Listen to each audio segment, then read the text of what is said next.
Hey, everybody. Welcome, welcome. Thank you for joining me today. We have a great show for Are You Ready to Ramble? Chalet in the house, chalet in the house. Woohoo! So glad that you're here. This is Tony or Ian? Tony. Tony is Tony. good. Okay. Yes. This is Tony. Uh, Chalet says hello. Can you see her comments on the side? The top Let me. the top comments. Click on that and you'll see all the comments. Yeah, I can see it. Hello. Hello. Okay, Hello. Hi, excellent. Tony. Hello. Hello, Shirley. How are you? Yeah. Pronounce chalet like a ski resort house. Chalet. Like chalet. All right. Sounds good. And anyway, and Mumsy in the house. Mumsy in the house. Hey, Christine. Great to see you. Our show tonight, like, are you ready to ramble? Of course you are. And we're going to be talking about the Idaho 4 case. And I think, I don't really talk about true crime unless there's something I can add, right? I mean, I'm not just going to make up stuff, right? Plenty of people do that. But I've got something to add, and we've got Tony here, and of course, Tony, why don't you let everybody know who you are, what you do, what your job is? Yeah, sure. Um, okay. So I've been a critical care nurse or registered nurse, ICU nurse, trauma nurse for 23 years. So in my profession, I have seen a whole range of personal injury, whether it be murder, whether it be car accidents, mutilations, all sorts of different types of injuries. And I guess that's, I don't know a lot about this case, but the injuries and the modes of murder are particularly interesting to me, especially from what we call the PCA, which was written. Doesn't seem to make a lot of sense. There seems to be a lot of conjecture about different people being involved. So I'm sort of here to explain how I feel about the injuries, the timelines that were there, and my explanation on a medical side, which might make a little bit more sense about how things may or may not have played out. So maybe we'll move it to Miriam to sort of look at more of the timeline. She's got a bit of a PowerPoint that we can look at, which will give us a little bit more background. Then I can elaborate on some of those things. Yes, I am Australian, so I hope you can understand me. Alrighty then. So yes, I'll give a little bit of background on the case to make sure everybody is up to speed. Our topic is, and by the way, she says totally she can understand you. Good. So the topic, that the angle that we're going at it. By the way, if you didn't catch our previous video, because it was like on a Friday of this case, we went over the injuries in a lot of detail. So we're going to reference injuries, of course, but we're not going to go into the same kind of detail that we did in that previous one. So be sure to go back and watch that other one if you're interested in that. Okay, But so what we're doing. But I will add though, however, that during this conversation there will be some graphic descriptions of some of this stuff. So I am sorry, but that's just the way it goes. Obviously, you're in this Yeah. conversation, you know the situation, so I do apologize if it makes you uncomfortable.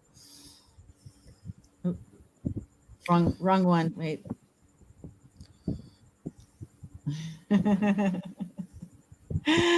Loves the accent. Mumsy loves the accent. Okay.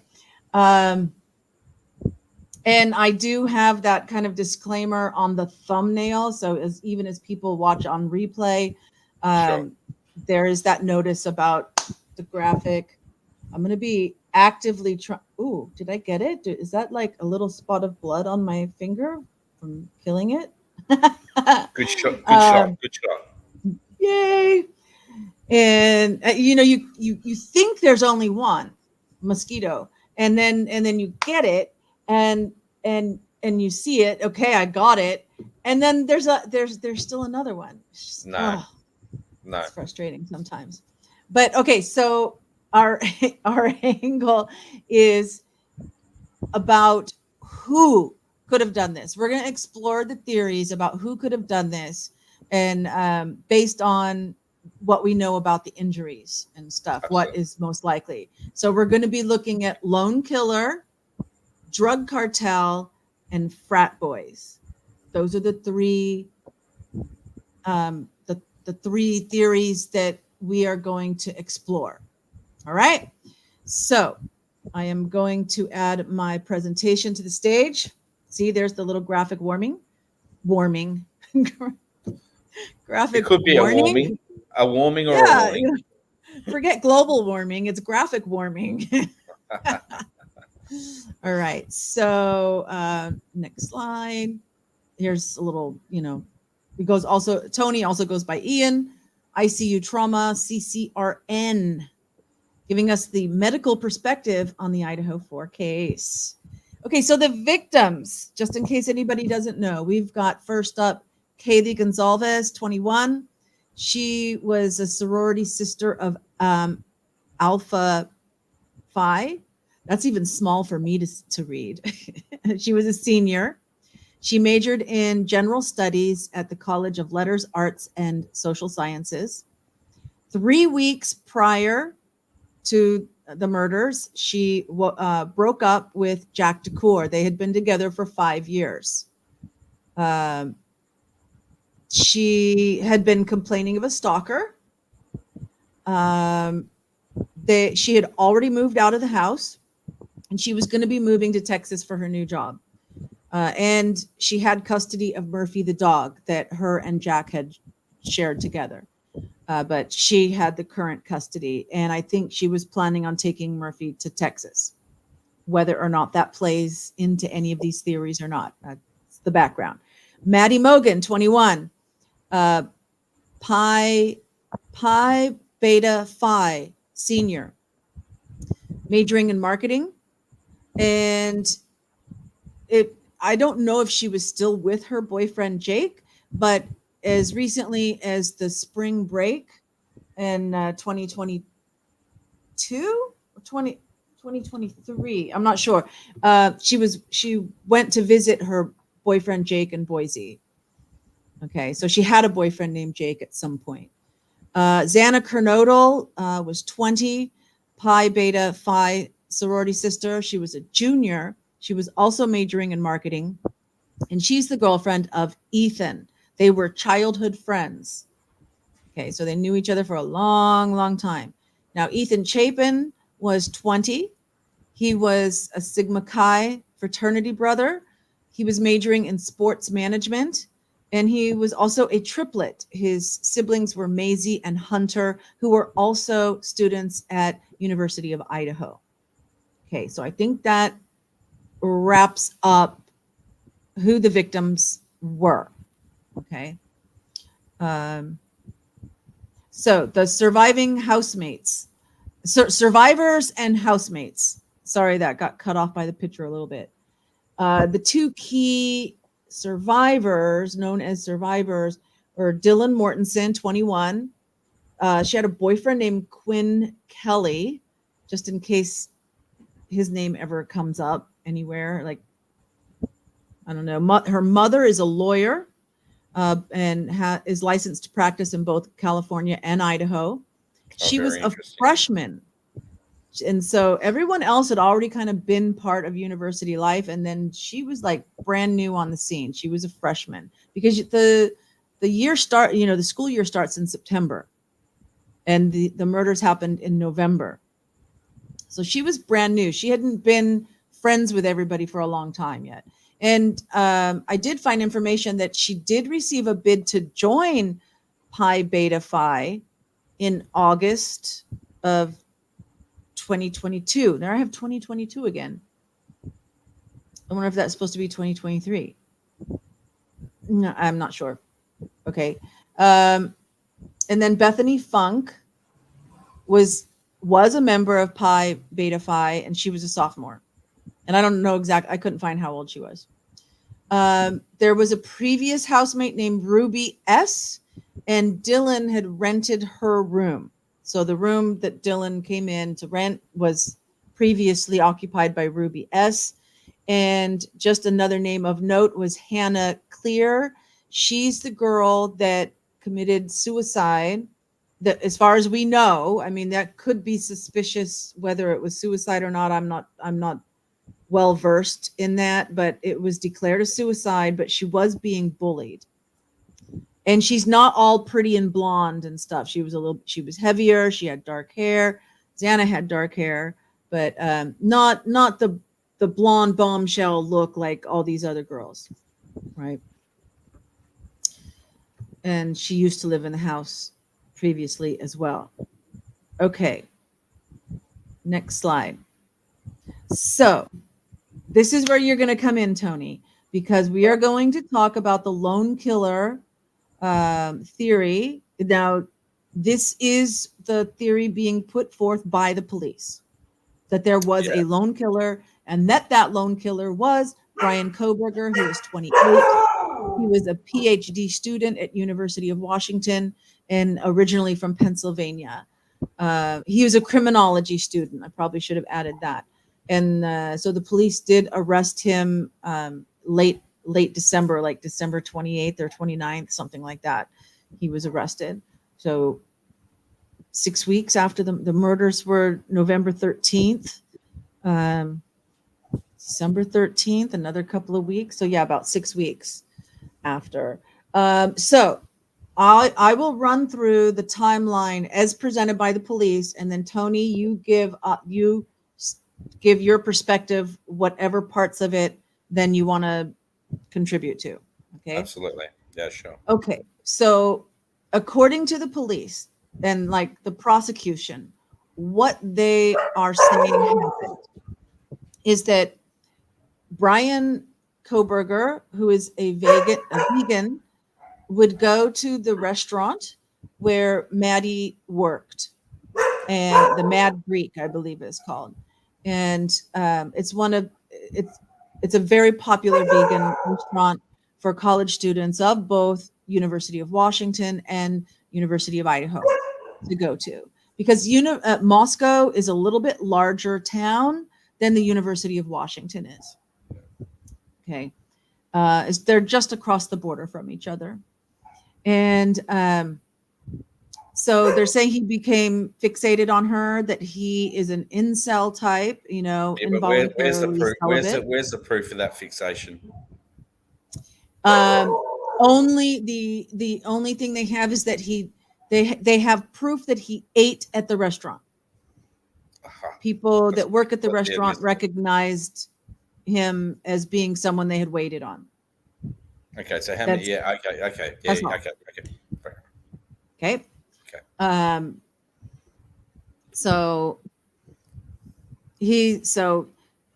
their theory, he became fixated. He began stalking them because once they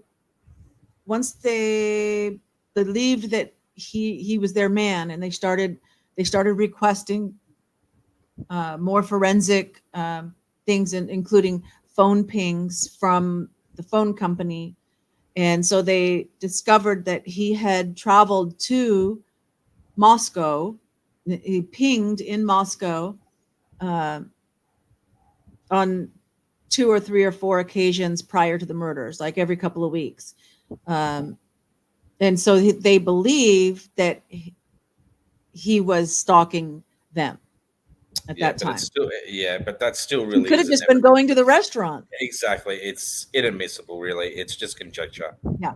Of course. Yeah. But this is what they're presenting. This is what's leading them to believe it was him. I almost got another mosquito, but I didn't. Okay. So he stalked them, and then he decided, for whatever reason, on this night would be the night that he would go and kill Maddie alone. That Maddie was his target, and did not expect Kaylee to be there. They have security footage of a white Elantra that they believe is his car. And the timing of that, it enters the security camera at 4:04 a.m. and then it makes some maneuvers, which are described in the PCA, probable cause affidavit for his arrest.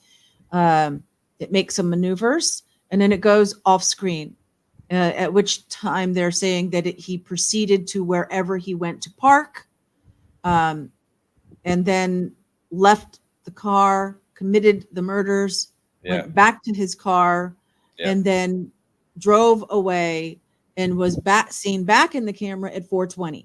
So let me just reiterate the timeline of that arrival and him leaving between suspected time of murder, when he started, when he parked, and suspected time that he left. 10 minutes? Right. Is that right? Less than 10 minutes. Less than 10 minutes. Okay. For sure. Because they don't tell us what time his car left the camera after those maneuvers. But they say that it's in the frame, it slows down, looks like maybe it's looking for a place to park. So how long was that? A minute? Was that 30 seconds? Was that 2 minutes? Right? But it was slowing down, looking for a place to park, turned around, went the other way, decided to turn around again and made a 3-point turn. They specifically say a 3-point turn.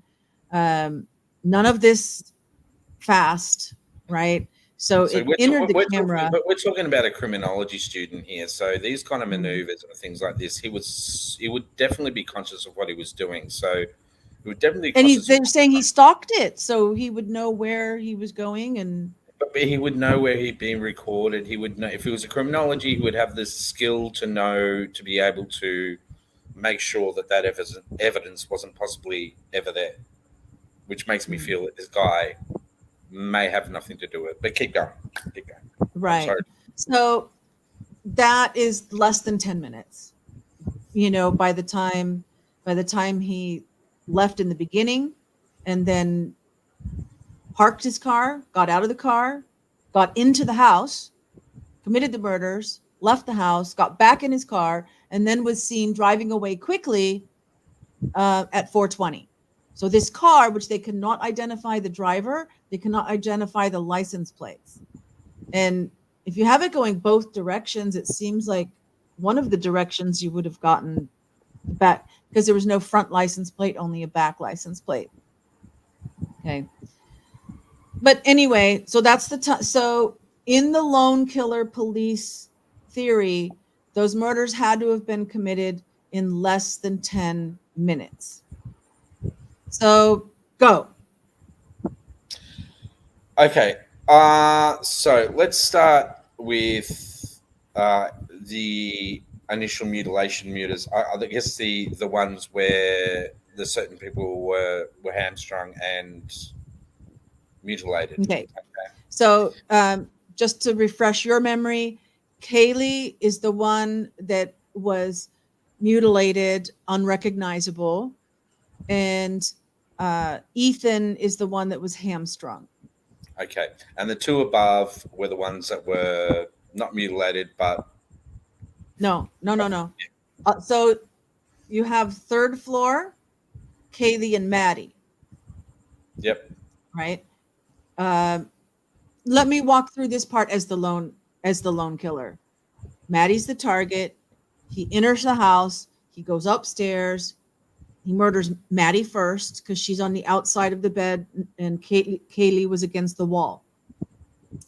In murdering Maddie, then Kaylee wakes up and puts up a struggle. So therefore she has more wounds because she was fighting back, because she got woke up when Maddie was killed. Okay. He does the deed. No explanation about the dog. Okay. Other than when the police got there, the dog was in the other room. Okay. Goes downstairs. Yep. Ethan, possibly, either Ethan or Xana heard something. He comes downstairs. They see each other. So he has to kill them, whichever one is first. Okay. So let's work from the top down. That's where the hamstring happened. All right. So let's work from the top down. Okay. The two on the top, they were killed quickly. Okay, so if this person was his main target,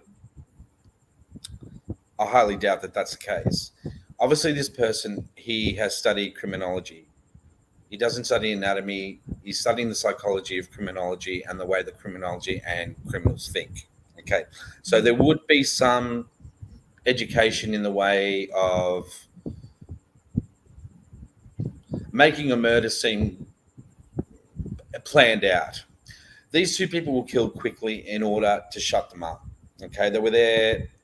If she was the main target, she would have been for him as an incel from whatever. She would have been completely and utterly mutilated as a passion fight. Okay, so she was killed very quickly. From what I gather from the evidence that we've been Told. Yeah. told, and there's a lot retracted as we know. Mm-hmm. This woman's trachea and carotid arteries were severed by what we So believe. wait, you're talking about Kaylee with the mutilation? Yeah. No, that's not Maddie. They're saying that he was fixated on Maddie, who was on the outside of the bed, who did not have as severe wound. In fact, they don't give us any details about her wounds other than all of them had multiple wounds. So we know that she had multiple wounds. But she had multiple wounds. Kaylee's the one that we have the details on. Okay. She had multiple wounds, but she was killed quickly in a way to shut her up. Obviously, the method of killing in this instance, from what I believe, would have been the slicing of the carotid arteries and the trachea, which is a slow death. However, for the consolation for the victim, obviously, we're talking about at least 2 minutes from the carotid artery due to the hemodynamic stasis of those arteries. It bleeds out very quickly. So this is somebody you want to kill to shut up very quickly. Okay, I don't think that was a crime of passion. The second person that was in there obviously has woken up and put up a struggle. So here we find defensive wounds. Okay, so we're talking about somebody here who has woken up, been in the same place, discovered what is going on. This person now needs to struggle for their life. So defensive wounds are a very, very common injury when we come to murder victims that put up a fight, especially obviously in knife fights. So we're talking about someone who's lost their fingers or there's multiple slash, whatever. However she died, she put up a struggle for that. Those two people needed to be killed first. This is why I believe that it's not this gentleman. Okay, this was a planned attack. So he may have the knowledge to be able to do this. Okay, but I do not believe that he would have had the forethought and knowledge to do this on his own. So these people were put up there, they were killed quickly, and then he's walked past a survivor's room. Okay, this supposed site is. Am I getting this right now? Yeah. Before we go back downstairs, when we're talking about the lone killer and the time that it took, then I think we should maybe talk a little bit about the 54 stab wounds, the lung and the liver. Okay. Like those probably weren't accidentally stabbed. No. So this kind of killing is usually seen in crimes of passion, and they date back to medieval times primarily because the opening of the peritoneum within itself is actually a surgical procedure, and it can be done by any surgical knife. Once you open the peritoneum and the peritoneal space without actually injuring the internal organs, someone can survive for quite some time. Okay, so that we in generally great pain. They'll be obviously losing hemostasis and desanguination. They'll be losing a lot of blood, but at this point in time, that sort of injury would incapacitate somebody completely, leave them in complete agony, but the ability to understand that they were going to die, but to witness what was going to happen further on. Okay? Does that make sense? All right. So then you've got this other person, this gentleman who was with her at the time. Is that correct, Ethan? No, so that now we're going downstairs. Okay. So let's just talk about that mutilation. So she's been opened up. Okay, so we're back upstairs to Kaylee. Yeah. So what was the other further injury? So the Kaylee, she was open. This is what I've read. She was opened up, stabbed 54 times, and made unrecognizable. Now, to open the peritoneal space, obviously the internal organs that are involved in there, the main ones, the liver, the gallbladder, the spleen, the biliary ducts, the aorta, and the ascending and hepatic ducts that feed those areas. Okay, so once you've done that, you've opened up this person, they're aware they're going to die. Once you start, even if you a simple stab wound to the liver, we're talking about in a normal human liver, 800 to 1200 mils of blood per minute circulating through there. Okay, so there's a large amount of blood. So to bleed out from there is a very quick, painful death. Secondly, the 54 stab wounds. Okay, in most cases, this is where I think the K-bar comes into it as well. K-bars are designed specifically for this kind of thing. In most murders that I've seen where there's been multiple stab wounds, where there's crimes of passion, most of these crimes of passions are not planned out. They're planned out through multiple arguments or something's happened or drug-related scenarios. Usually knives that are used in these sort of situations are knives that typical kitchen knives, sharp knives, anything, any sharp object that you can get your hands on, okay? Mm-hmm. To be able to inflict 54 wounds into somebody is an extreme physical effort for anybody. Now, looking at this gentleman here, he'd be about my size. To do that in a timeline, open her up, bleed her out, and then end up mutilating her, we're talking at least 20 to 25 minutes to do that. This is something the killer would have enjoyed, okay? We're talking about a psychopath here. We're talking about somebody who would have enjoyed every single moment of this, okay? He would have made this something to remember, all right? So the bleeding out, the defensive wounds, and the mutilation all fit in with maybe his criminology and his PhD and his insult, but I do not believe it fits in with his physicality at all, okay? I don't believe it also fits in with the scenario that they believe that he was a stalker.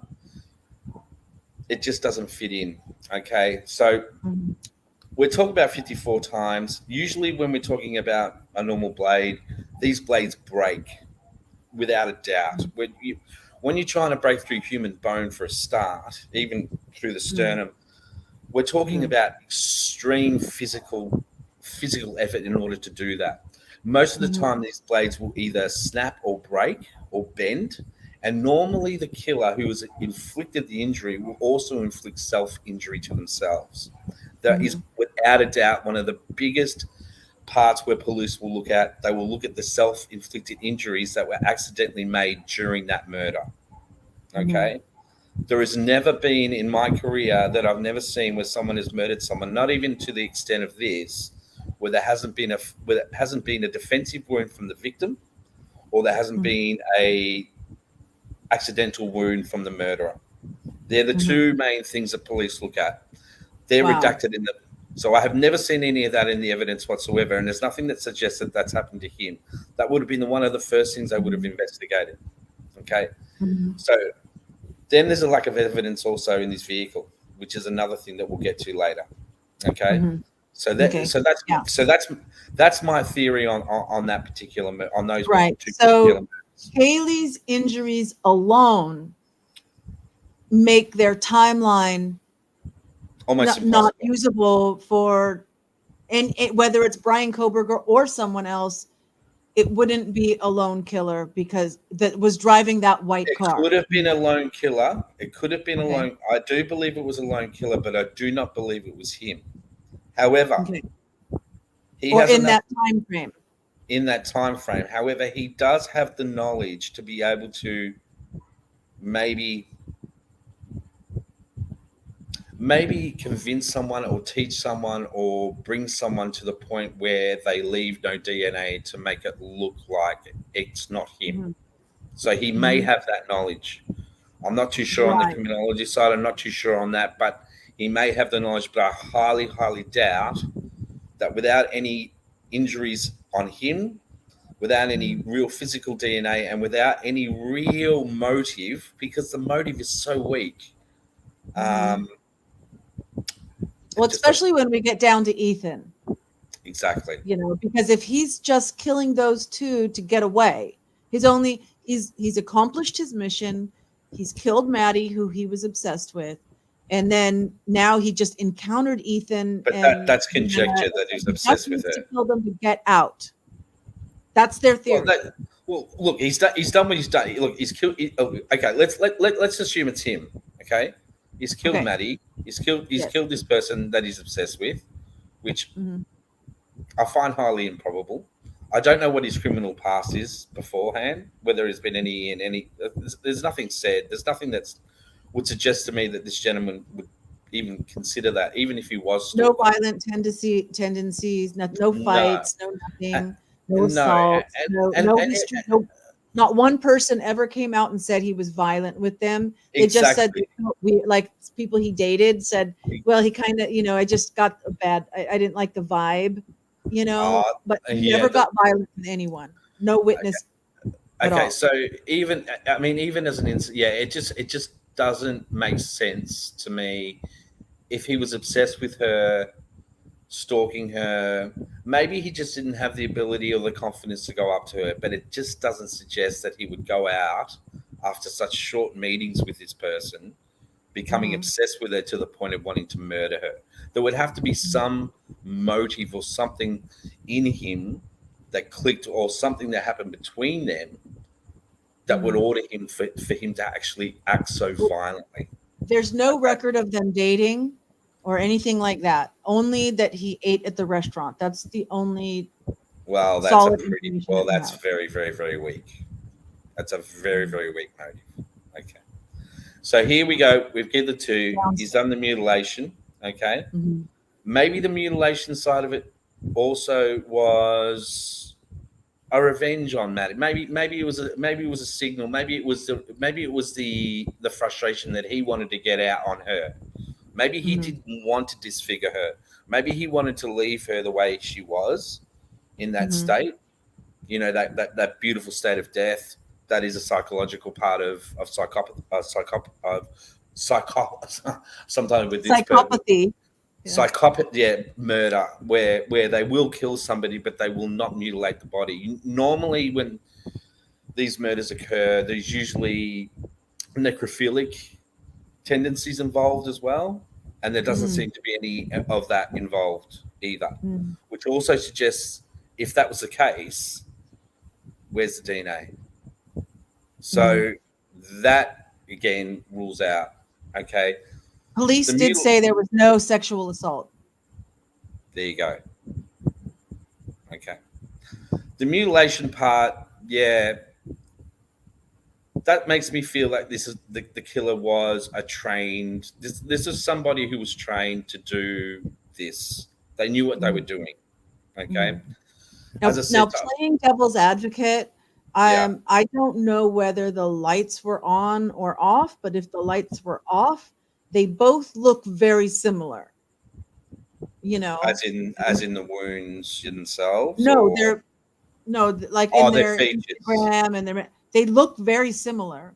And so if the lights are off and it's dark and you've got two blondes in the bed, you might not know which one. I mean, maybe he thought Kaylee was Maddie. Maybe not. He might have he might have had a cell phone with a torch on it, whatever. There might have been some light. There might have been some way of it identifying it again. Yeah. I'm just playing devil's advocate. Yeah. Obviously. Okay. So that's my understanding of those two particular murders, but then we can move down further to where we want to be, like with the other ones, if you wish.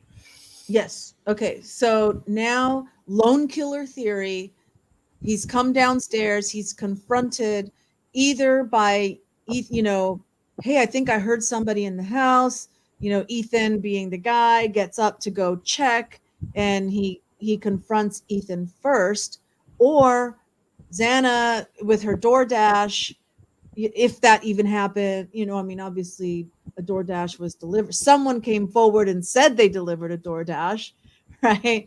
I don't know what the phone forensics are on that, but the story the police are saying is that there was a DoorDash delivered, that Xana accepted it, and so at 4:00, Hmm. So was she in the middle of eating her DoorDash, or whatever?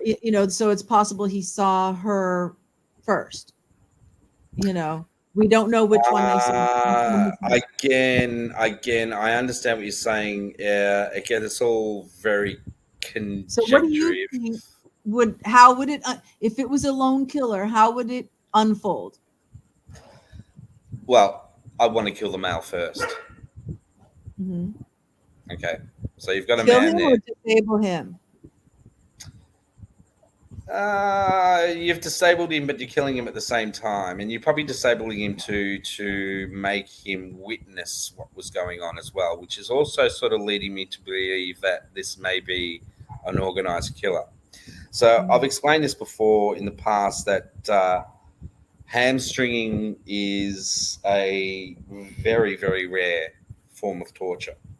It's as I said, in my career, I've never, not once, seen it actually deliberately done. So it's a severing of the rear of the knee. So I'm not really sure, but it's the severing of the ligaments, of the coronary ligaments of OPLs and the posterior capsule of the rear of the knee. But also, unfortunately, we have the popliteal artery that runs through the back of the knees as well, which makes this particular style of murder quite cruel. Okay, so Mhm. the order to accomplish this kind of thing is once the ligaments are severed, you are rendered lame. So he was rendered lame bilaterally, so both legs. Both, Mhm. from what I gather, without a doubt, this would have had to have been done with a professional knife, no other way. You're severing the popliteal artery as well, which is artery runs behind the knee, which supplies our lower legs. That's a very deep wound to inflict as well. Okay. Now, the Mhm. popliteal artery is a small artery, and normally someone can bleed out within maybe 10 minutes. With an adrenaline rush, maybe five. Okay. So not only are you disabling this gentleman, but you're making him watch the next person who's going to be killed. So it's a Mhm. very, very effective way of inciting absolute terror and helplessness. Mhm. This is somebody So who was trained to do this. This is not somebody who went and studied a criminology degree. Okay, this is somebody who, it's almost of surgical precision. Like, to be able to know to do that. In most cases where I've seen in hospitals, it's been a severing of the Achilles tendon. Okay, which is Mhm. doesn't have any major arterial supply. It does render you lame, but it won't kill you. Okay. Mhm. Mhm. So we've got that. So that would be my primary thing, would be to render the male helpless. Mhm. And Okay. it's not we were talking about the strength needed to stab somebody, through bone, there's so many bones in the body that you if you're stabbing someone 54 times, there's going to be you're going to be hitting bone in some of those, Oh, right? absolutely you are. There's And so the absolutely no way. strength needed for that. Now, the strength needed to hamstring someone, um, I think that in a conversation, I used the comparison of a compound bow, like a bow and arrow, Absolutely. and that tension that Yeah, is made absolutely. on a compound bow, so that when you pull your arrow back, that if I just took a knife and tried to cut that, No. it would, no. I mean, The the tension tension is the so tension of the ligaments strong. is so great, and the connection Yeah. to the bones and the muscles itself is so great. In order to sever that, it takes an extreme. I mean, it's not just one slice. We're going to have to Unless you do have like this. something bigger, like a machete or something, then it No, would be I like don't a think I massive don't think a muscle. machete would be as clean. I think this hamstringing someone is a clean. It might have been. Look, it could have been. I don't. I haven't seen pictures of the crimes. I haven't seen pictures of it. Right. I'm only It, but going it, by what is believed to be in K-bar being used. Okay, right. but And okay, so there's some like rumors based on what the coroner has said or whatever, that it's possible that more than one weapon was used based on the wounds, that they did discover um, in the autopsy. So, but that's not really verified. It's more rumor. Again, it's not verified. And if there was Yeah. more than one, if there was more than one, again, if there was more than one weapon used, they would have to be military grade weapons. Absolutely. Because if there's anything else that was used that wasn't military grade, it would show up on the autopsies without a doubt. It would break off from the bone. It would be bent. There'd be self-inflicted injuries on the murderer. Again, it would have to be a military wound. A machete, I'd have to see the wound. A machete would leave more of a hacking sort of injury. Again, it would be multiple hacks. It wouldn't be a clean thing. That's why I'm thinking it's a military grade weapon, because these weapons are designed primarily to do these things. Okay. Chalet says animalistic. It is animalistic. One of the ways, one of the good ways of actually explaining hamstringing is it's actually a common practice in the slaughter of animals to make them lay. That's one of the first thing they will do, is actually do that. Is they'll hamstring an animal so that they can't get away from death. So it's usually used in butchering, which also kind of makes me think that this is somebody who was conversant in using an edged weapon. And I highly doubt that it's Brian Koberger. Unless there's anything in his past that would be suggestive that he may have been trained in that kind of thing. You're talking about a vegan. You're talking about a vegan. He's vegan. Yeah. So I don't think he's a hunter. So you're talking about somebody who's adverse to killing, obviously, of animals, or eating of animals, or blood, or whatever. So his psychology within itself, just my own guess, would be, why would he do that? I mean, it just doesn't it doesn't fit his psychological profile. Okay, so that's my understanding. So if it's a lone killer, they've incapacitated Ethan. Yep. Xana's like she fought back. She fought like hell. There was one hell of a fight. I would think that she would immediately be jumping on his back or something.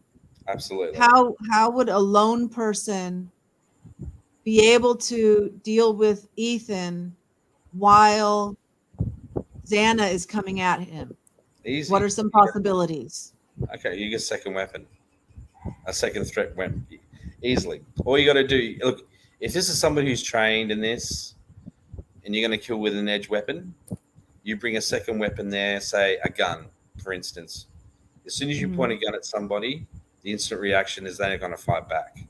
It's a diversion. Secondly, if this is a trained killer, this is someone who is conversant in, as I've explained, how they've killed these people. You got some lady jumping on your back, no matter how crazy she is. All it takes is for him is just to grab her. He knows where. All it takes to make somebody unconscious within 2 seconds is scrum here, hold for 2 seconds, or just punch him in the face. It doesn't take much. We're talking about a 20-year-old woman here. Okay, you look at him.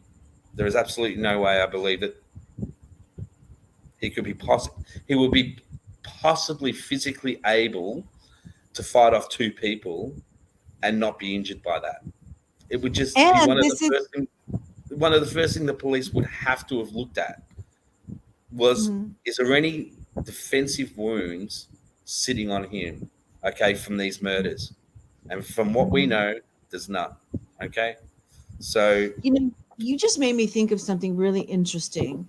And that is, there's been a lot of questions by people. Why did they wait so long to arrest him? If they had their sights on him after the first week to 2 weeks while he was in Pullman, why did they let him drive across? Because they let him drive back to Pennsylvania. And a lot of people were, why didn't they bring him in for questioning? Why didn't they? So Can you ask me what his relationships were with any of the other? Did he have any relationships with any other of the victims? The only thing, people digging, stuff like this, witnesses coming forward. Nobody has said anything other than him eating at the restaurant where Maddie worked. So he had no relationship. Kaylee and Maddie both worked there, but I'm not sure. Maddie definitely worked there. Okay, so he had no relationship with these particular frat boys either. Is that right? People have speculated that maybe he could have, but there's been no evidence at all. Well, the only evidence that really links this gentleman is the K-bar cover that was found. Correct. Which has touch DNA, which is inadmissible anyway. So when the police are digging around trying to find somebody to blame, and you find something there that doesn't belong, or a night shift that doesn't belong, that has somebody's DNA on it, that's who you're going to go for. I mean, the public wants some answers here. Okay, so let's stick it on this guy. Right, we found his DNA. It doesn't matter what DNA it is, because like 95% of the public don't know what sort of DNA is left at a crime scene. That's who we're going to pin it on. The second thing is also, in a crime scene like this, with the sheer amount of blood that would have been available, 99% of the DNA would have been contaminated anyway. So the only thing that really links there with him is that sheath. So whether or not he's been set up in some way, this sheath has been taken from him from some way to set him up to frame him, I'm not sure. You'd have to dig deeper into the relationships of these people, which we don't know. Does that make sense? Yeah. Absolutely. So I just cannot in my mind's eye, even from medical perspective at all, think that he would be capable of killing 2 people upstairs and 2 people downstairs and walking away with it unscathed. Right. And no DNA in the car. I mean, no trace evidence of any kind in the car. So once you've got this male who's now incapacitated and lame and dying, okay, he's going to take a good 5 minutes, 10 minutes to die. He's helpless. He's watching this other woman die, okay, and this person's enjoying this, okay. So this person's got defensive wounds. She's fighting for her life. This bloke is loving every minute of it. So especially the severing of the fingers is a very common defensive wound, but it's also used to cover up the identity of the victim as well. And sometimes even if fingers are missing or parts are missing, we're not too sure. Some killers will take these as trophies as well. So in the PCA, there's just too much missing information to make a general conclusion. But I guess what I'm trying to say is that this person who did this was not him. This was a professional person designed and organized over a period of time to commit this crime. Now you've got how many survivors? 2 survivors in this house. The police say there were 2 people in the house. Go ahead. Yeah, keep going. Yep. One on the ground floor, that's Bethany Funk. And then the other one that was on the second floor, which is where she supposedly saw the person? Yes. So the PCA says that she said she saw someone leaving. So why is she alive? That's the big question. Why are these 2 people still alive? Yep, that is a big question. Okay, so my belief is they had something to do with it. Okay, they would have had something. Although they may not have something to do, but why leave a witness? I've heard across the board professionals, say the same thing, that a killer would not have left a witness. They wouldn't have been blind to, if they saw her, they would have killed her. Absolutely. So she didn't see him. I don't believe she saw him. Mm-hmm. I believe she knew who he was from her interactions at the shop. The bushy Mm-hmm. eyebrow thing, that whole thing. Mm-hmm. There's that little bit of evidence left there. All makes a little bit of sense to divert it over to him. Okay, Mm-hmm. Mm-hmm. but the fact that she And was that's just left, a possibility. We're not accusing her of anything. We're just saying it's a possibility. It's yeah. what's likely. What you see is most likely. From what I've been told and what I'm trying to look through, yeah, it's a possibility, absolutely. But I just don't understand why two witnesses were left. I mean, we don't want to just come out right out and accuse anybody, because then that could be perceived as slanderous, and we don't No, want to be I don't slanderous. want to. I'm not going to accuse. We won't be accusing, but Yeah, it just doesn't fit. it doesn't fit. Okay. So let's move on to the next slide, and that is the drug cartel theory. So I put together some information here, that all these little weird pieces that kind of somehow fit towards the drug cartel theory. First, it was a known party house, and there may have been drugs being dealt there. All right. Kara Northington, who's 43, is Xana's mother. Hmm. She was arrested, or I don't quote me on arrested. It might have been sentenced from a previous case on November 19th, just later in the week from when the murders happened, for possession of drugs.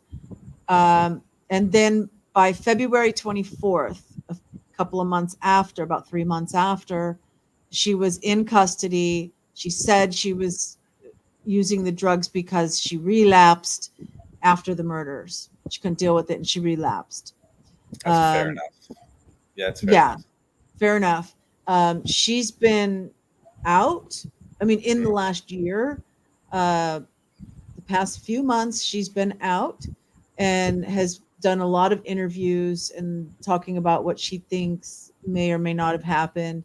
But she wasn't there. She doesn't really have any access to, like, the police aren't telling her anything. But so it's just, we only mention her because there was some drug use connected, in a sense. Then there's, I think it's Carrie Hatrock, and that's Maddie's stepmom. And she also had a record a mile long with drug use and stuff like this. Then there's the house owners. They formed an LLC, but it's two men, and they not only own this property, but they own all the surrounding houses right there in that block as well. And the two men are Dan Esty from Crested Butte, Colorado, and Hmm. Scott Perkey, who is a registered sex offender in Vermont, but I believe he was last known to be in Las Vegas. And there's people that have done deep dives with drug connections with these two guys, laundering money or whatever, you know. Emma Bailey, 22, and Demetrius Robinson, like her boyfriend, 36. They were arrested just this year, so a few months after the murders, on March 21st, for selling drugs to a student that had died. So they're being charged, with, like, Second degree murder. yeah, something like that. So they are known drug dealers, and they've got some kind of connection. I'm not following that part of it, but her name comes up, and for people that are really pushing the drug theory, her name comes up as having some kind of connection with Dylan or something. I don't know. Then we have Kaylee's extended family. I wrote that. I didn't have time to find the source on this, but it has something to do with her father, Steve Gonsalves, Goncalves, Mm. and that it's his brother or his nephew or something like this. So an uncle or a cousin of Kaylee's was really into some bad drug stuff, and, like, in the idea that in that sometimes a cartel will, if they want to hurt you, they'll kill a family member or something, right? To like Yeah, get at you. yeah, that So is in that that is kind of, that is true, but I just don't see that connection too much because drug cartels can actually kill people in jail pretty much easier than they can outside. sure. So we have two more that Brian Koberger, we need to throw this in there. Brian Koberger did previously use heroin, but he had kicked his habit and got free of it before he came to the University of Washington. So some people wonder if he was either relapsed or if he was involved in helping deal, just So because he knows the scene. where's the evidence of that? None. Because if it was No, well, if it, no. The fact that he was a heroin user before when he was in Pennsylvania is known. That's known. okay, but at But the time of nothing the that but he at the might have time of the relapsed. at the time of the murder, he was not known as a drug user. Correct. So that can be And easily. I mean, if he was, it can be so easily tested because you don't just have to test for blood; you just have to cut his hair. with the If hair. he yeah, exactly. Yeah. So look, the drug cartel thing. Wait, Yes, there's there is. one more There's thing. yeah. Okay. And that is that the Justice Department in April of the April in before this happened, um, Justice Department announced a crackdown on the Sinaloa cartel. They had this big, so you've got the Justice Department. They've got this big press conference, and one of the things they showed is what I've screened. I did a little screenshot and then added it here. The Sinaloa cartel has to do with China, but they send some Fentanyl. of the product into Mexico to be produced in Mexico and Yeah, then shipped up and yeah, stuff. And if you'll notice, you've got like a pink route and a purple route and a yellow route, and you've got that blue route which goes right near Moscow. okay. So if Look, there was a major cartel, rather than MS-13 or something like this, like one of the Mexican gang mm, cartels, although the Mexican cartel is involved with the Sinaloa cartel, it's China and Mexico together. mm.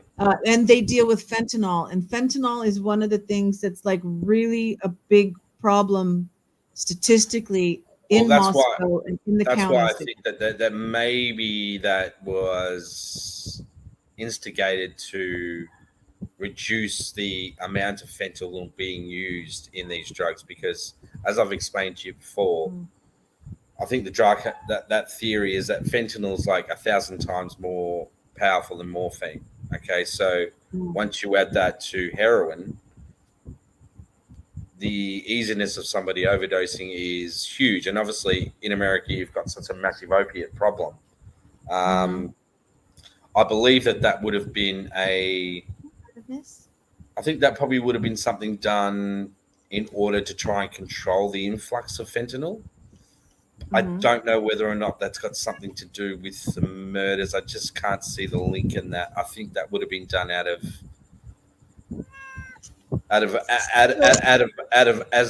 a positive police procedure to try and control the Mhm. import of fentanyl into the state.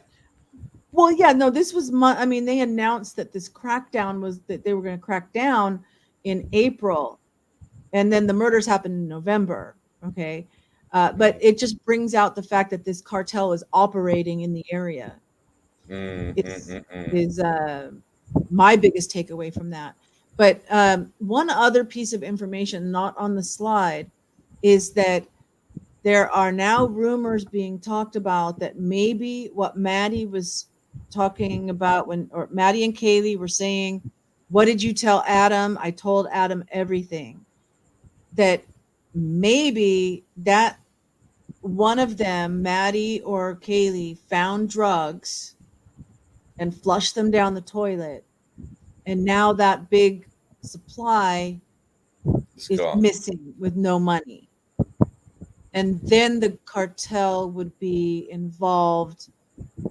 I mean, so if you're, because we're talking right now, we're looking at what would make the cartel, what would it take to make the cartel theory work?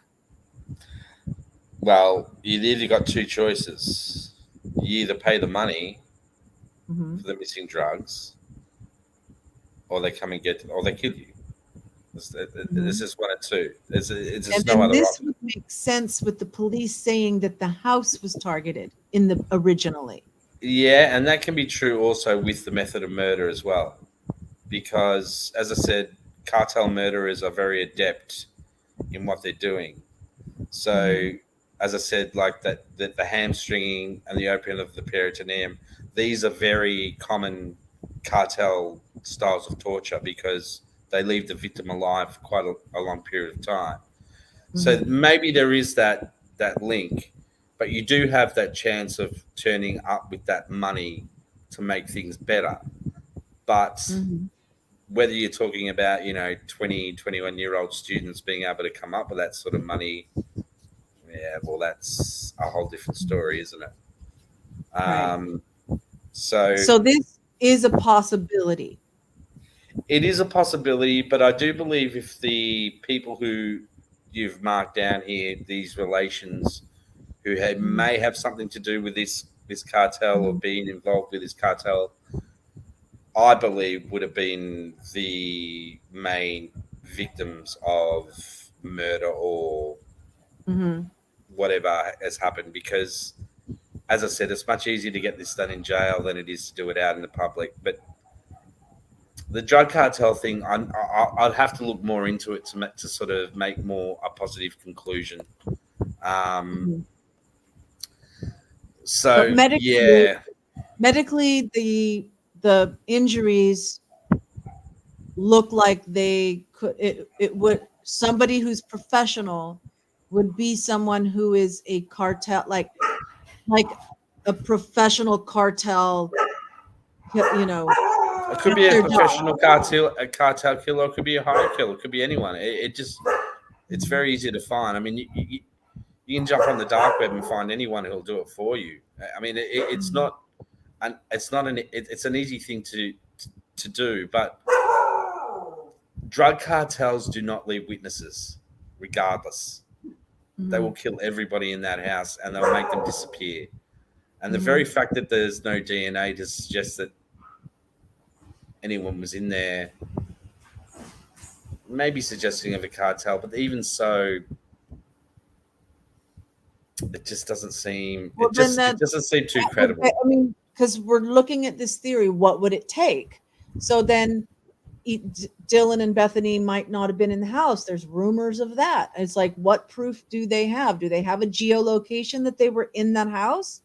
Or do they just have a phone ping that they were near? Could they have been at a friend's house that was nearby and not been in the house itself? And still pinging on the tower? You know, I don't know. I don't know. I can't answer that question. Honestly, I can't. I just right. don't No, know. Yeah, yeah. neither I one of just us. don't know. I just don't know enough about the cartel side of it to be Mhm. able to make a logical conclusion out of it. If you know what I mean. Right. Okay. So let's move on to frat boys then. Right. So what we've got here, that David Loach is pretty big in this with Sigma Chi. There was a possible fight between him and Ethan that night of the murders because there was a Sigma Chi party. There was two things happened that day.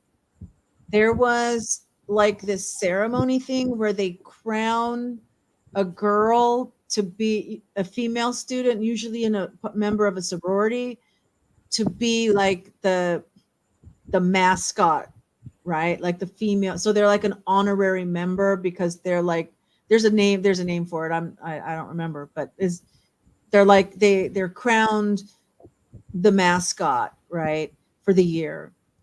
And it was the triplet. It was Ethan's triplet sister, and that was crowned in this ceremony. And then after that, they had a big party, and at Mm. the big party, Shady Boots, Chalet says, by the way. Shady Boots.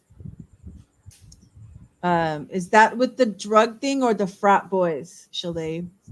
And so there was a fight that seems to be pretty much a consensus. The police kept asking in the beginning for information about that Sigma Chi party. They wanted to know more information. They wanted people to come forward. Whether or not people did or not, I don't know. But they did keep asking. They wanted Ethan and Xana's timeline. Now, Xana's father said that he talked to her on the phone and around midnight. And that they said that they were kicking back. They had left the party. There was just the two of them. They had ordered pizza and they were eating pizza at midnight.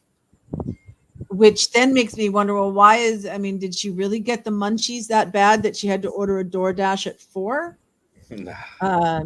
And Bethany Funk, one of the survivors from the first, the first floor, she said that she knew that they stayed at the party until 1:45. All right. And then went home. Okay. So that doesn't match. No, it doesn't. And so the murders were over, teasing David Loach about his steroid use and what that does to certain parts of your anatomy. And then also it was rumored that Ethan and Xana, through a window or something, saw David Loach and another guy having relations. We'll just say it that way. And so they were upset that they'd been found out, or that they were teasing him because they saw that, or whatever, Okay. Rumor. Okay, that's a new one I've heard. Yeah. Okay. Yeah. I realized I hadn't told you that one, so I needed to put that here. That's kind of part of the whole David Loach thing. So okay. David Loach had relations with who? Sorry, some guy like some unknown guy, or Bertolocci or blah blah blah. Something okay. with a B. Right, okay. But I think he was one of the frat brothers. I'm not sure on that, but I think he might have been one of the other Sigma Chi frat brothers. Okay. Okay, so a lot of animosity going on between David Loach and Ethan. Okay. All right. Jack DeCour was not a member of Sigma Chi, but he kind of fits when people are talking about the frat boys theory, then it kind of comes in here. Jack DeCour is the one, okay, so that is Kaylee's ex-boyfriend, right? That they were together for 5 years and they had just been broken up for 3 weeks. Yeah. Right, and she's going to be going to Texas. So his family is connected to the Idaho Attorney General somehow, or the office, like somebody works in the office of the Attorney General, or they are the Attorney General or something. There's some, I couldn't find it.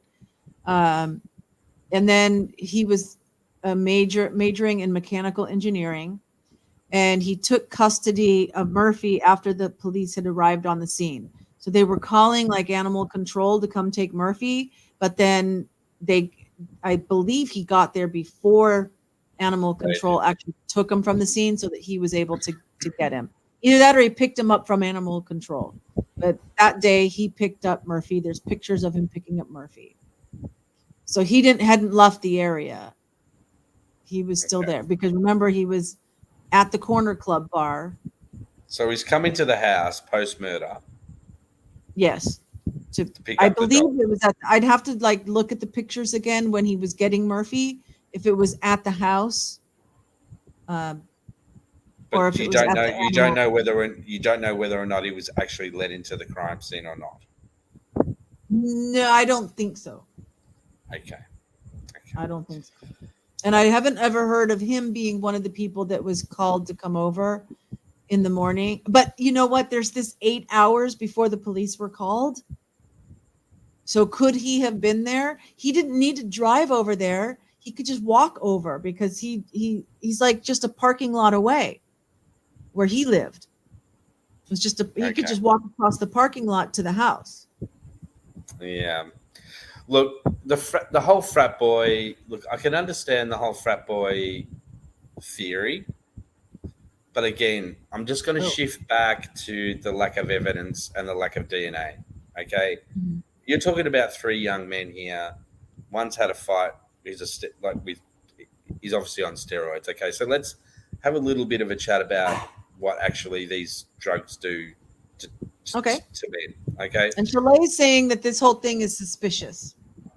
so when somebody takes steroids, it's obviously to build muscle, but unfortunately, with most of these steroids, when they're testosterone based, or unfortunately, yes, your gonads will shrink. They also cause secondary issues with acne, atrophy of the penis. They also cause issues with aggression, shrinking of the brain, and also just the inability to control one's anger. Okay, because we're talking about when somebody is at 20 years old, their testosterone levels are at a huge level because they're already at that part where passing their adolescence, they're moving into that male phase. Once you start taking that testosterone, your own natural testosterone will no longer be produced. So having a fight with somebody who's in a steroid-induced mania Mhm. lasts a very short time. Okay, that mania will maybe last 10 or 15 minutes. Eventually, that person, in most cases, in about 80% of cases where steroid fights do occur, that person who is in the rage will eventually calm down because they will figure out, again, the brain will start to calm them down, and that's fine. I don't believe the fight between Xenon, that fight would be the precursor to the murder. Okay. The other thing is you got three frat guys who are supposedly involved in this murder. Yes, is it three? It should, Well, there's Jack David Showalter, who Loach, was the hoodie guy, the who hooded is guy. an extreme hunter. All So right. he would have extreme hunting skills. Okay. And there's photos of him. Again, regardless of his skill with a knife and hunting skills, Okay. we are talking about the absolute lack of DNA. Now, three men walking into a house to go and kill some people on a night where this fight has happened. This is all meant to be happening on one night, yes. How in Yes. God's name did they actually manage to do that? Now we're Mm. talking about concealing DNA as like, and I've explained this to you But- before, Miriam. Mhm. It is a professional attribute. You just can't walk into a house with your clothes on and a knife and not leave any. It's just even if your whole face, everything has to be covered. I mean, DNA just doesn't come from blood or from whatever. It comes from your sweat, your skin glands, anything that you leave. Any piece of your clothing you leave has your DNA. Three young men cannot walk into a house with an idea to go and kill three people and not leave any evidence. Even if this person, Jack Decor, is attended with Attorney General, for instance, Mhm. the the absolute impossibility of them able to even clear that up in time to Mhm. clear his name is impossible. When Mhm. someone, even the timeline between the time that the people were found and the police were called, what, 3 or 4 hours to try and clean Eight up that hours. murder. 8 hours. Even to Eight. clean up, you can't clean up that crime scene in 8 hours at all. You've got blood leaking out of the house, for instance. Okay, Mhm. to clean that sort of evidence and to clean your DNA would have taken days. It's just, the, whoever did this either had an accomplice to cover the key, I knew very well how to cover it. It's definitely not the frat boys. They may have something to do with planning, maybe. I'm not sure, but Mhm. But you're you're not basing it on the injuries. You're basing it on the lack of DNA evidence, right? absolutely. Again, Right. and once again, if these three people are involved in this kind of absolute violent murder, they are Mhm. going to have self-inflicted injuries sustained by the victim when they're defending themselves. Where are the victim? Where is the evidence that suggests that any of these men have any of these injuries? We don't have Well, any of them. for Jack Showalter, he says so the police say, hey, Jack, you're on this grub truck video. You were one of the last people to see Maddie and Kaylee alive. Where were you last night? He's like, oh, well, I left Moscow at 2 a.m. Right. So that would be like right after the grub truck. He got in his car. This is what he's saying. He got in his car and drove 5 hours to his parents' cabin. The next day or day or two, he is on a flight to South Africa. So no one has ever seen him or tested his DNA or anything. He was gone. And they only talked to him on the phone. And I really feel like they just said, oh, you left at 2:00. Oh, well, that was before the timeline. Okay, thanks, buddy. And I don't think that they did anything else to clear him. I just think they just took him at his word. That's really odd. That's the really Jack odd. Showalter, the hoodie guy. Yeah, that's the hoodie guy. That is odd. Yeah. And so when we're looking at this theory, I also want to kind of come at it from the angle just for discussion that, okay, you're saying that if they did it, they would have left DNA. Oh, absolutely. It's just too. Look, you're walking. You also talked about one Van shoe mark which was left and found post. No, wait. Before the shoe mark, let me just get to this. So they did find DNA. The police admitted and said that they found 3 unidentified male DNA profiles. They didn't say on what. Was it blood? Was it sweat? Was it fingerprints? Yeah, it could have been anyone. They didn't say what. Okay. The second thing is that if the only way the frat boys could have done it was leaving evidence, then the police would have to be, it would either have had to have been cleaned up, or it would have had, the police would have, I don't know, which they couldn't do. They couldn't have cleaned everything up. You established that. So that's off the table. That couldn't have happened. So that would leave only that the police would be either just looking the other way or participating in covering it up. Absolutely. In order for it to be the frat boys. I'm not saying it is. Absolutely.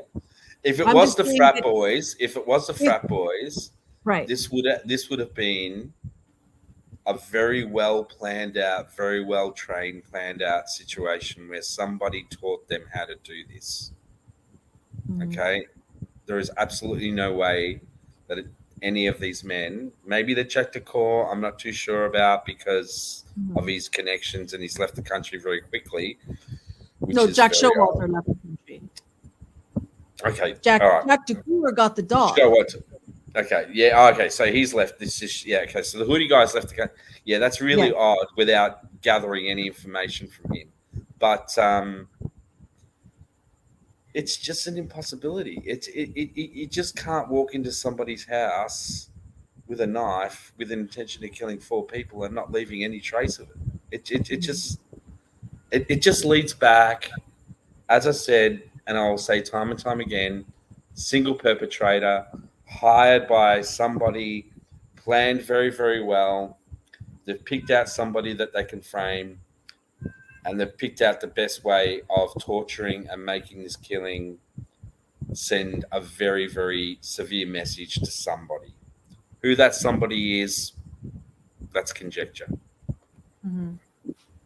But I don't know, based on the injuries like that we had discussed, which anyone interested, you go watch the other video for all the details. So based on these injuries, it seems like there would be one person who's having to send a message. I mean, that where Kaylee with her 54 stab wounds and being unrecognizable. Okay, Chalet, I'll mention that in just a second.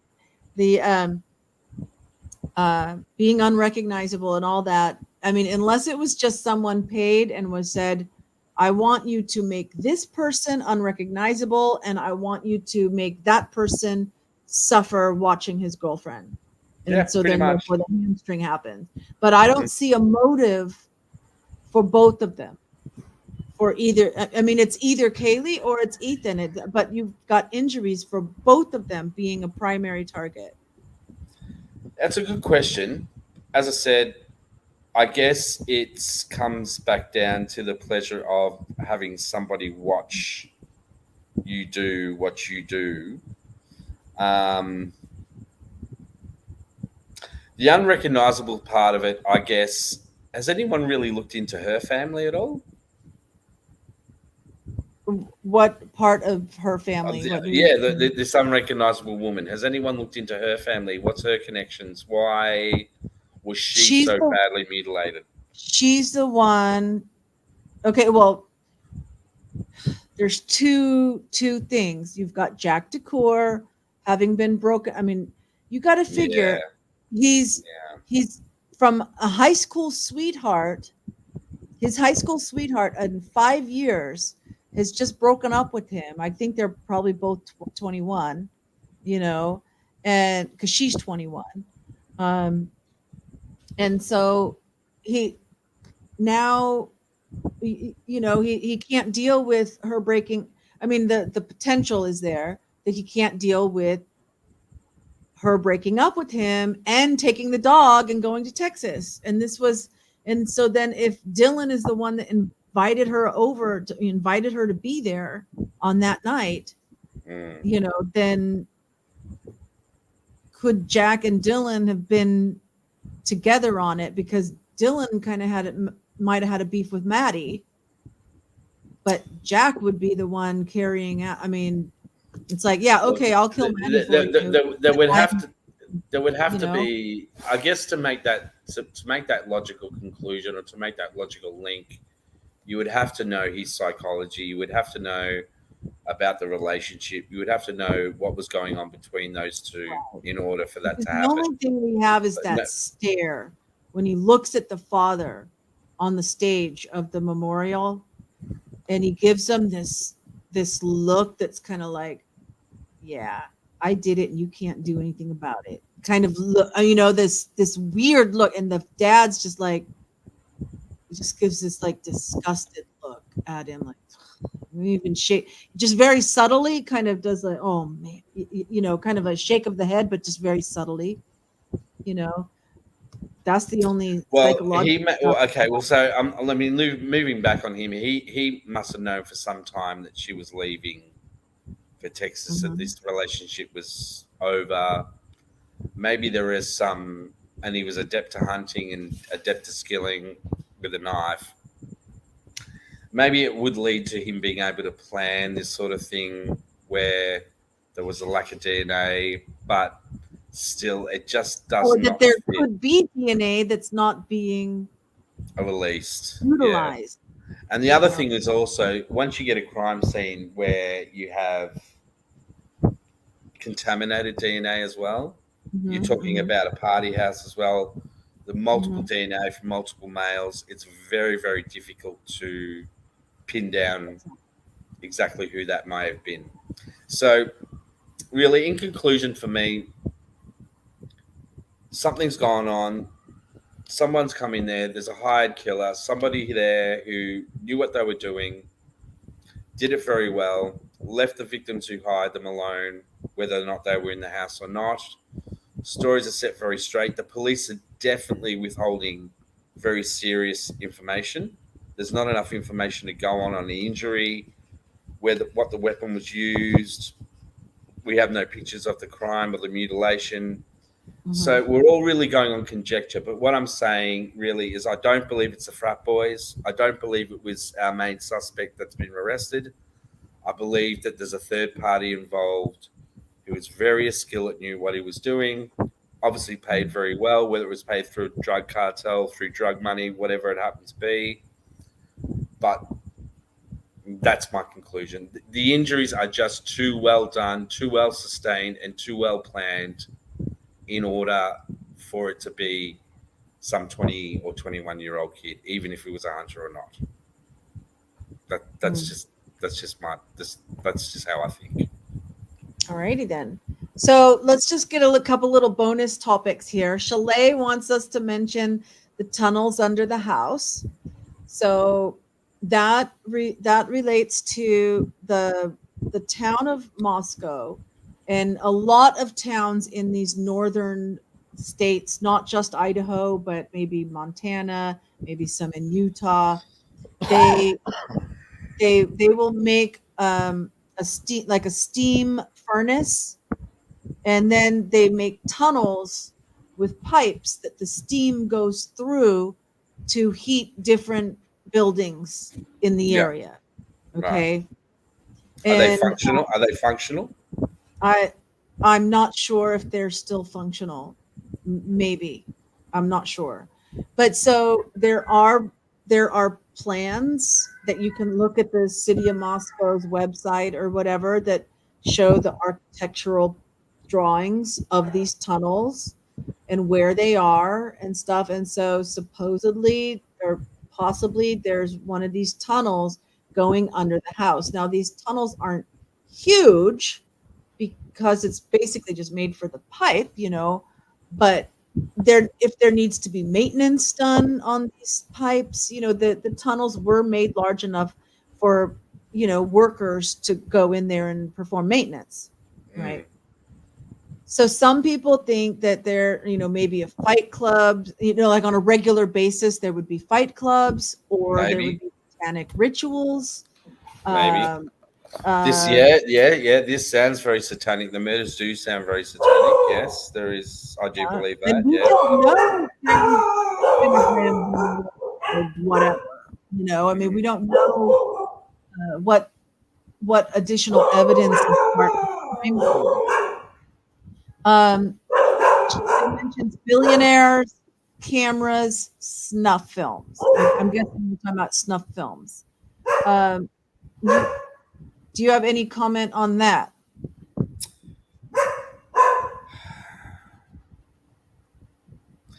Not that I don't know enough about it to make comment because I don't know about those tunnels. Yeah, they could be. It could be a feasible escape route for sure. But whether or not fight clubs and things go on there, I couldn't make comment on that because I don't know that. That they thought maybe the 4 victims could have been killed in the tunnels or someplace else and transported through the tunnels and put in the house. No. I don't buy that. There would have been because I think there's going to be enough blood evidence in crime scenes that's where number one. There was too much blood at the crime scene for one. Too much fresh blood at the crime scene for one. Number 2, there would have been trails of blood. There's no way that you can pick up a dead body mutilated to that extent and not leave any DNA trace through the tunnels or wherever. And if there's access, and to physically actually move a dead weight body, even for anyone big enough to do it, is by 4 is impossible. It's just impossible. If you've got help, even if you've got help, where do you get rid of the evidence there? If frat boys are involved, you've got to get rid of all the evidence that involved in moving those bodies. It just, no, I don't believe that that's the case. Those people were killed in the house. They would have had to have been. They would have had to have. So her last comment is big business. And I'll tell you, the biggest business that I see relating to this case is the university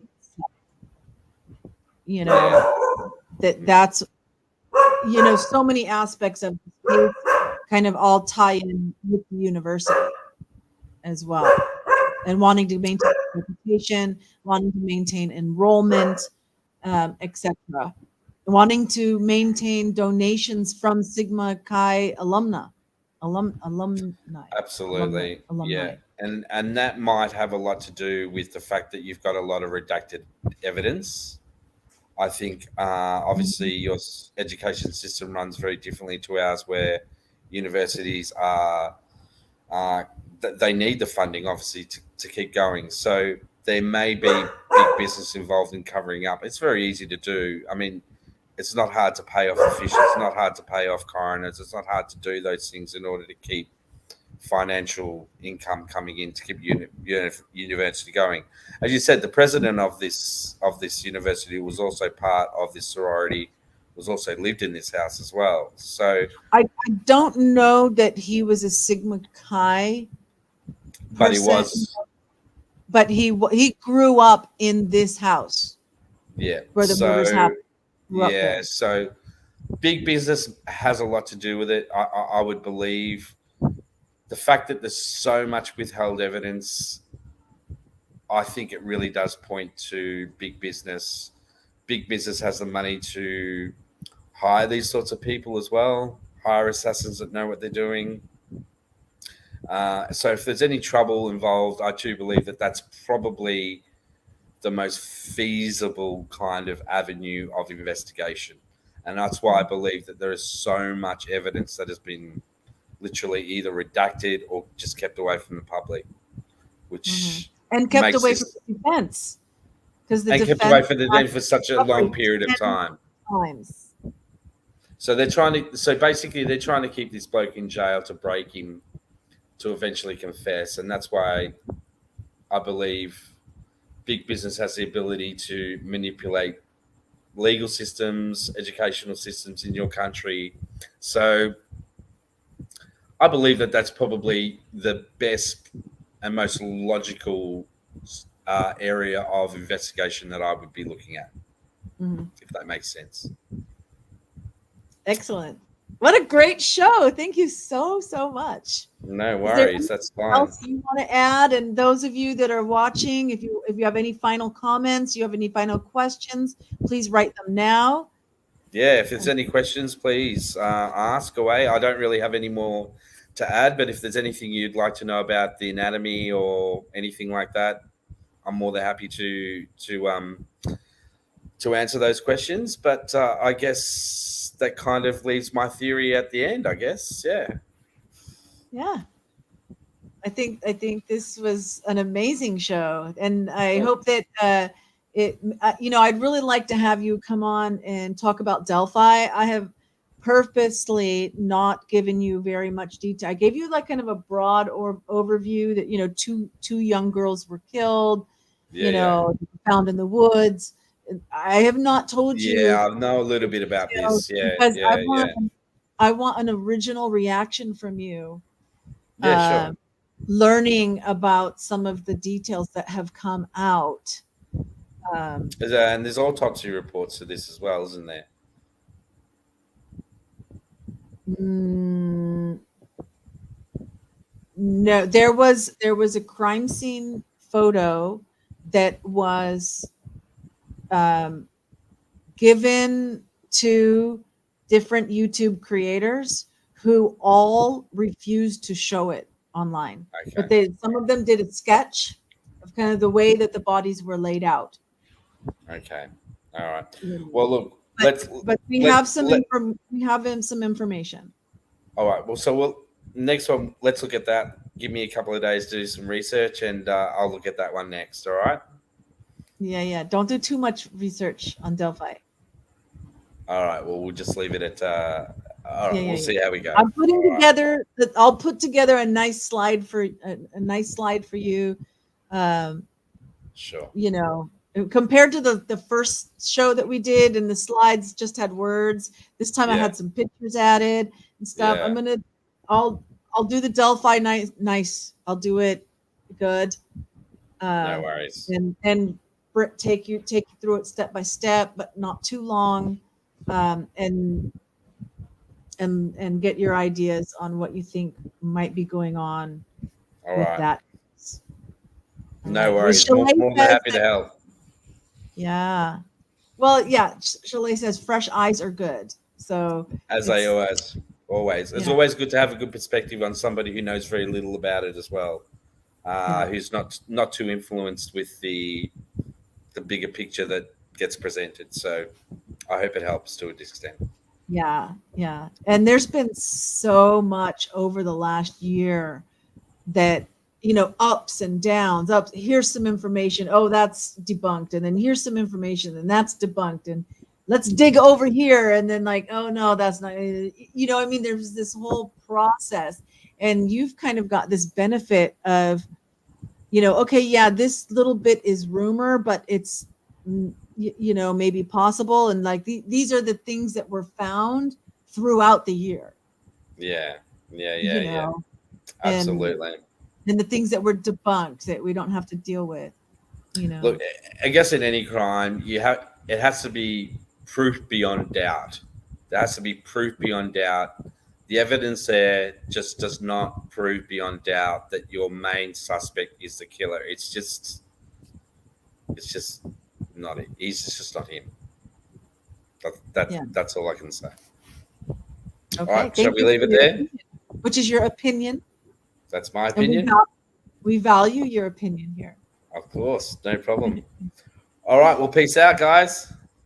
We leave it Okay. there. And everybody, you know that I love you, and that love transcends time and space. So wherever and whenever you are watching, I hope you feel my love for you. Peace to And all. I look forward to seeing you next time. Tomorrow night is Gen X. So Ooh, that's another fun one. set your alarms. Yeah, and you're welcome to join for that one as well.